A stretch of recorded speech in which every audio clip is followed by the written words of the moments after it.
এবং আমার অভিজ্ঞতা বলে আপনি যা করে যাবেন তার কয়েক গুণ আপনার উপরে ফিরে আসবে। ব্রাহ্মণবাড়িয়াতে আওয়ামী লীগ গত পরশু বা তার আগের দিন একটা মিছিল করেছে।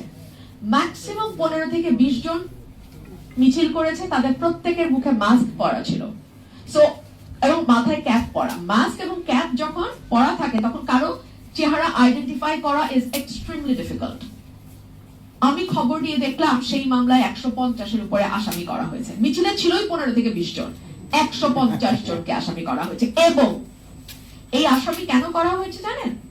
বাণিজ্য করার জন্য।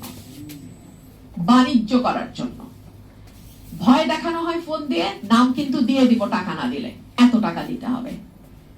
এবং লোকাল বিএনপি লিডারদের পুলিশের সঙ্গে ডাইরেক্ট কানেকশন থাকে। পুলিশের সঙ্গে টাকা পয়সা লোকাল বিএনপি লিডাররা ভাগ বাটোয়ারা করে কোন মামলায় কতজন আসামি দিবে, কিভাবে দিবে সেটা ঠিক করা হয়। বিএনপি যখন অপোজিশনে ছিল তখন গায়েবী মামলা দেয়া হতো। আমরা বলতাম গায়েবী মামলা, ঘোস্ট কেস। ঘটনা ঘটে নাই, আসামি যাকে করা হয়েছে সে উপস্থিত নাই, কিন্তু তার বিরুদ্ধে মামলা হয়ে গেছে। তারই ধারাবাহিকতা যদি এখনো চলতে থাকে তাহলে আর এই অভ্যুত্থানেরই বা দরকার কি ছিল? তাহলে আমরা কোন নতুন বাংলাদেশ, নতুন রাজনীতি, নতুন সমাজ, নতুন চিন্তা ইত্যাদি ইত্যাদি ইত্যাদি কথা বলি? একই তো ঘটনা, বরং আরো খারাপ ভাবে ঘটছে। তখন অন্তত বাণিজ্য শব্দটা শোনা যায় নাই, এখন বাণিজ্য যুক্ত হয়েছে ভুয়া মামলার সাথে। সো এই যখন আমাদের মানবাধিকারের পরিস্থিতি, তখন এরকম একটি সংগঠন, এবং আমি আশা করব এবং আমি অনুরোধ করব আমার সহকর্মী এবং আমার বন্ধু ব্যারিস্টার শামীম হায়দার পাটোয়ারীকে যে কোনোভাবেই এই সংগঠনটিকে আপনি পলিটিক্যাল হতে দেবেন না। আপনার কাছে আমার অনুরোধ থাকবে, আপনি একজন আইনজীবী, এই সংগঠনটিকে একেবারে নিরপেক্ষভাবে সাহসিকতার সঙ্গে এগিয়ে নিতে হবে এবং এটিকে কোনোভাবেই কোনো রাজনৈতিক রং লাগানো যাবে না। সো আমি আর কি বলবো, আমার একজন ভাই বলছিলেন যে সংসদে কি নিয়ে আলোচনা হয়, কি নিয়ে হয় না। Very true. আমরা দীর্ঘদিন একদলীয় শাসন দেখেছি, এখনো তার ধারাবাহিকতা চলছে। তখন বিএনপি জামাতকে খেলার মাঠের বাইরে রেখে একরকম ভাবে সংসদকে সাজানো হয়েছে, এখন আওয়ামী লীগ এবং বাম দলগুলোকে বাইরে রেখে আরেকভাবে সংসদকে চালানো হচ্ছে। This is all the same. আমি আগেও যা দেখেছি একদলীয় সংসদ, এখনো আমি সেই একদলীয় সংসদই দেখছি। এবং এটা আমি যেদিন সংসদে প্রথম যাই আমি বলেছিলাম। আমি দুঃখ পেয়েছি, আমি অবাক হয়েছি ট্রেড এগ্রিমেন্ট নিয়ে, আমেরিকার সাথে বাংলাদেশের ট্রেড এগ্রিমেন্ট নিয়ে আমি ছাড়া সংসদে আর একজন সংসদ সদস্য প্রশ্ন উত্থাপন করেন নাই। আমি যদি 5 জন সংসদ সদস্যকে পেতাম, আমি একটা নোটিশ দিতে পারতাম স্পিকারের কাছে যে আমি এই বিষয়টার উপর আমরা সংসদ সদস্য 5 জন আলোচনার প্রস্তাব রাখছি। কিন্তু আমি 5 জন সংসদ সদস্যই পেলাম না। আমি তো নোটিশটাই দিতে পারলাম না, আমাকে পয়েন্ট অফ অর্ডারে দাঁড়িয়ে এই বিষয়ে কথা বলতে হলো। হাম নিয়ে যখন আমি প্রশ্ন তুললাম, আমাকে স্বাস্থ্যমন্ত্রী বললেন এটা নিয়ে এত কথা বলা যাবে না, ভয় পেয়ে যাবে, ভয় পেলে ইমিউনিটি নষ্ট হয়ে যায়। আমি বললাম আমরা কি 300 জন হামের রোগীর সামনে কথা বলতেছি? এই তো আমাদের সংসদের অবস্থা, এই তো আমাদের সংসদের অবস্থা। তেলের জন্য দীর্ঘ লাইন, সারা রাত ধরে গাড়ির ড্রাইভার আর মোটর বাইকের চালকরা লাইনে দাঁড়িয়ে থাকেন। যেই মুহূর্তে দাম বাড়লো ওই মুহূর্তে তেল পাওয়া শুরু হলো। কি করে সম্ভব বলেন তো? তেলগুলো কই ছিল? ভাই, বাটপাড়ির তো একটা সীমা থাকে না? আপনারা সরকার যখন বাটপাড়ি করে, যেই সরকারি হোক, এটা খুব মজা লাগে আমার, যে সরকার বালুর মধ্যে মুখ বুঝে মনে করে কেউ দেখে না, কেউ বুঝে না। না ভাই, মানুষ কিন্তু ড্যাম স্মার্ট। আর এখন প্রত্যেকের হাতে হাতে সেলফোন, এই ফোনে আপনি মুহূর্তে সারা বিশ্বের খবর পেয়ে যাবেন। সরকার যদি মনে করে তারা তথ্য লুকিয়ে বাটপাড়ি জারি রাখবে, তারা খুব ভুল করবে। এইভাবে আসলে চালানো যাবে না। আর আরেকটা বিষয় যেটা আমার ভাইও বলেছেন, মামলা জটের কথা।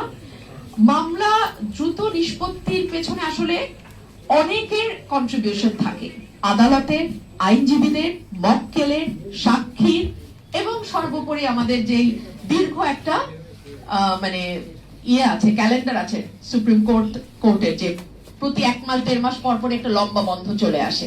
এভাবে যদি চলতে থাকে তাহলে আসলে মামলার জট কমানো বা মামলার জট কমিয়ে আনা সত্যিই কঠিন হবে।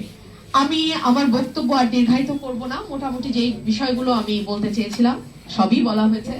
আমি এই সংগঠনটি international jurist forum for human rights, আমি এর উত্তরোত্তর সাফল্য কামনা করি এবং আমি আশা করি এই সংগঠনটি নিরপেক্ষতা বজায় রেখে সাহসিকতার সঙ্গে বাংলাদেশের বিচার বিভাগ এবং একই সঙ্গে বাংলাদেশের মানবাধিকার পরিস্থিতি উন্নয়নে একটি গঠনমূলক ভূমিকা রাখবে। ধন্যবাদ সবাইকে।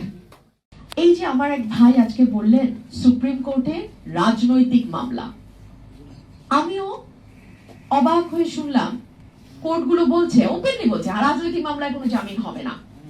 হোয়াট ইজ রাজনৈতিক মামলা? একজন আইনজীবী হিসেবে আইনের কোন বইয়ে কোনদিন আমি তো পড়ি নাই রাজনৈতিক মামলা বলে কোনো মামলার অস্তিত্বের কথা।